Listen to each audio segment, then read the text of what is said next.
Hey everyone, finished watching the next Golan the Insatiable episode on Golan Pond. The Beeklers and Knutsons, Keith's family, are going camping at a cabin in the woods. Dylan is excited to go kill wildlife, but Golan feels moody. Dylan eventually tricks him into going into the woods anyway. Carol meets the Knutsons' party bot, a beer dispensing robot.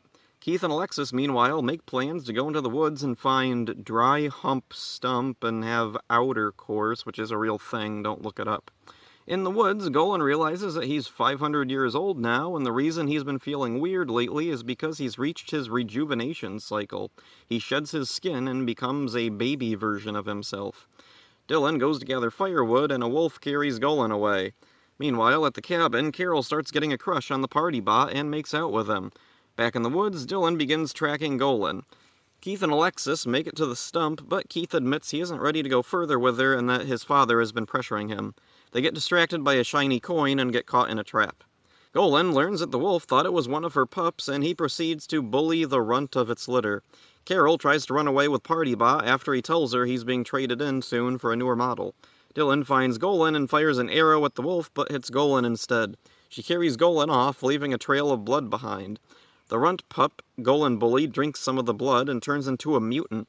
The mutant runt chases Dylan and Dylan manages to kill it, and also eat its heart, and she discovers that eating hearts is disgusting. Partybot takes Carol to a secluded hidden place with other robots hiding from being replaced. Carol hears Dylan call for help and leaves. Keith and Alexis break out of the trap and see something shiny again and get caught in another trap. Carol finds Dylan just as Golan appears to die. Later on, Golan wakes up fully regenerated, but he's been buried alive.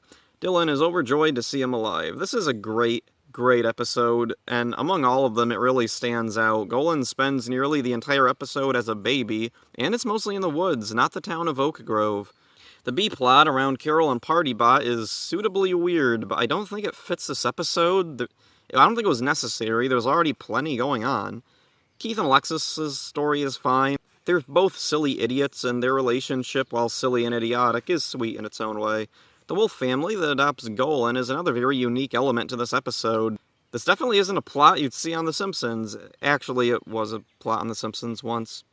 Golan, being a jerk to the runt, is true to his character and does a good job showing how petty he can be. The hidden group of robots is very similar to a Futurama episode where Bender finds a hidden society of outdated robots. I'm curious if this was a direct reference to that. It's an oddly specific thing to include when it doesn't really mean anything to the larger plot. Unlike the Wolf family and The Simpsons, this feels like a far more intentional callback, maybe because John DiMaggio was on the show and he was Bender on Futurama.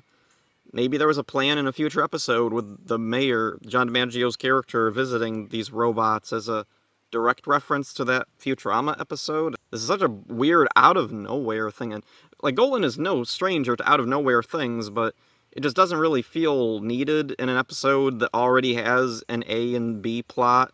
The A plot being Golan turned into a baby and stuck in the woods with Dylan, and Keith and Alexis trying to find a makeout spot. There's a joke at the end that goes by very quick, but it's important to Golan as a series. Carol is implied to have had sex with the robot and takes a test for robot AIDS. Alexis says, while her mom reads test results, "What are the chances you and Dad both die of robot AIDS?" The dad is Richard, who mysteriously disappeared after the ADHD shorts. Another notable thing is the inclusion of the drawn-together, running gag. Golan does share some of the same cast and crew. Cree Summer voices Go-Go Knutson. Guys, look who found the gun! He is so good at peeing. Cree Summer is an incredibly versatile voice actor with many famous roles. Her role in Drawn Together was Foxy Love, and some others are Kida from Disney's Atlantis, Number 5 from Codename Kids Next Door, Elmira from Tiny Toons, Hyena from Gargoyles, Cleo from Clifford, and many, many, many, many more. Jess Harnell voices Partybot. He's another very notable voice actor, known best for Wacko from Animaniacs, Captain Hero from Drawn Together, and many, many celebrity impressions. Another highlight of the series, especially because of its unique setting and the focus on so many characters, and also Golan becoming a baby. So, yeah, that's it for this one. Hope you enjoyed it. See ya. Have you met my delicious acolyte, Dylan? Dylan, tell him how full of pie you are.